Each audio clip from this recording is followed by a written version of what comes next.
এই আকনটি হতাশা করত, কারণ তার কোনো বন্ধু নেই। যখন হঠাৎ সে তার কাছে একটি ছোট শিখা দোলাতে দেখে, তবে সে বাইরে যাওয়ার সময় তাকে ফিরে যেতে বাধ্য করা হয়, কারণ বৃষ্টি হচ্ছে। কারণ আকনটি 100 বছরেরও বেশি সময় ধরে একা ছিল।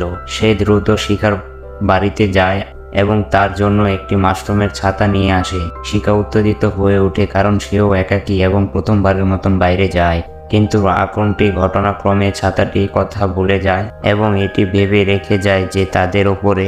তারা শিখাতে খেলতে এগিয়ে যায়, কিন্তু সময় অতিবাহিত হওয়ার সাথে সাথে শিখাটি পাতার মধ্যে দিয়ে একটি গর্ত পোড়া শুরু করে।